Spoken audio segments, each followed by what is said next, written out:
मेरे प्यारे दोस्तों को मेरा नमस्कार। आज की कहानी में हम यमराज जी के बारे में जानने वाले हैं। धार्मिक कहानियां बच्चों के लिए धार्मिक लघु कथाएं प्रेरणादायक है। बहुत पुराने समय की बात है। एक लोहार अपने दुकान में बैठकर लोहा पीट पीट कर अपना काम कर रहे थे। तभी उसकी दुकान से 4 महात्मा और उसके शिष्य गुजर रहे थे। शाम काफी ज्यादा होने के कारण वह आगे नहीं जा सके, तो वह लोहार की दुकान में गए और कहा कि क्या हमारे आज रात के लिए यहाँ रहने की व्यवस्था हो सकती है। उसके बाद लोहार कहता है कि यह कोई पूछने की बात है। आप जैसे महात्माओं को शरण देने और हमें आपके मेहमान नवाजी करने का मौका दो, बहुत ही किस्मत से ही मिलता है। उसके बाद लोहार ने महात्मा जी के ठहरने के लिए व्यवस्था की, उनकी अच्छी मेहमान नवाजी की।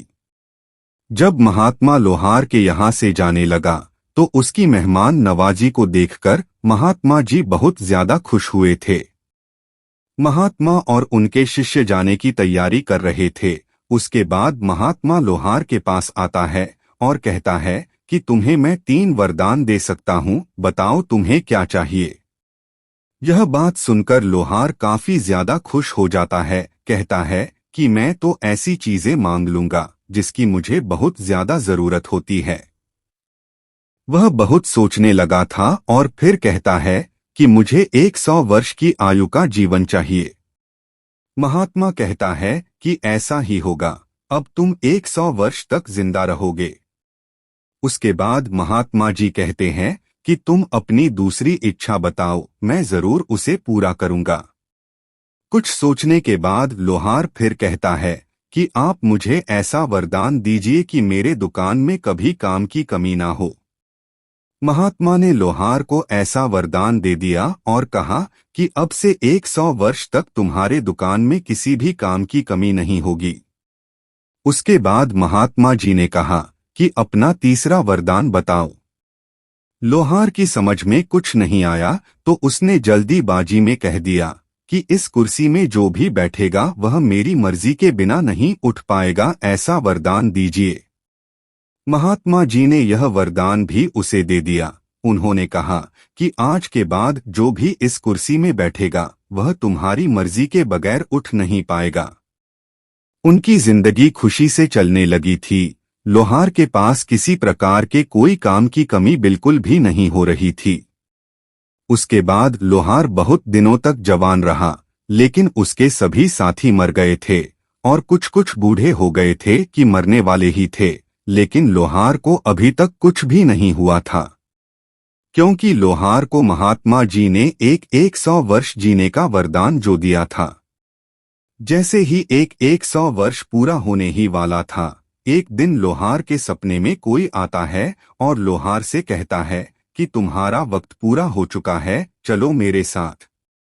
उसके बाद लोहार अपनी होशियारी दिखाता है और यमराज से कहता है कि मुझे थोड़ा काम है, मैं हथियारों को अलग अलग करके एक जगह रख दूं ताकि जो भी आएगा इसे अपने प्रयोग के लिए ले जाएगा। उसके बाद लोहार यमराज से कहता है कि आप उस कुर्सी पर बैठे, मैं 2 मिनट में अपना काम पूरा कर लेता हूँ, फिर मैं आपके साथ चलने के लिए तैयार रहूंगा। जैसे कि महात्मा जी द्वारा वरदान दिया गया था।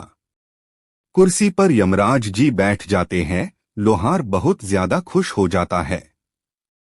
वह बहुत ज्यादा जोरों से हंसने लगता है और कहता है कि आप मेरी मर्जी के बगैर यहाँ से उठ भी नहीं पाओगे, तुम मुझे मेरी मृत्यु तक कैसे लेकर जाओगे।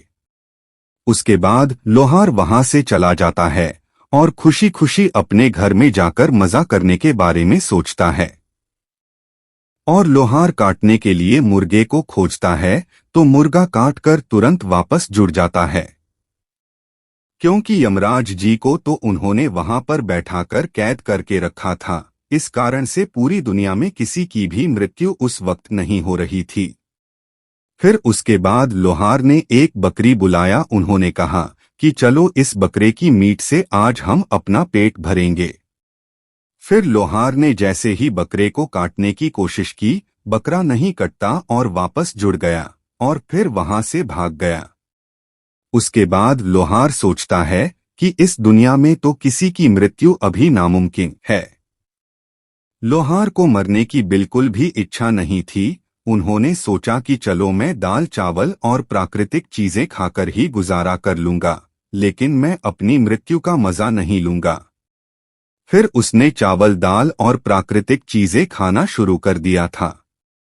यमराज जी को उस कुर्सी पर बैठे करीब करीब 1 साल बीत गया था।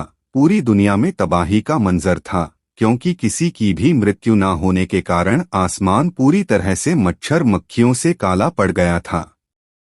उसके बाद खेतों खलिहानों में तितलियां और मधुमक्खियां तथा जानवर बहुत ज्यादा हो गए थे, जिस कारण से खेत खलिहान की सभी फसलें एक दिन में ही गायब हो गई। पूरी पृथ्वी पर बहुत ज्यादा जहरीले सांप पैदा हो गए थे, क्योंकि उनकी मृत्यु भी नहीं हो रही थी।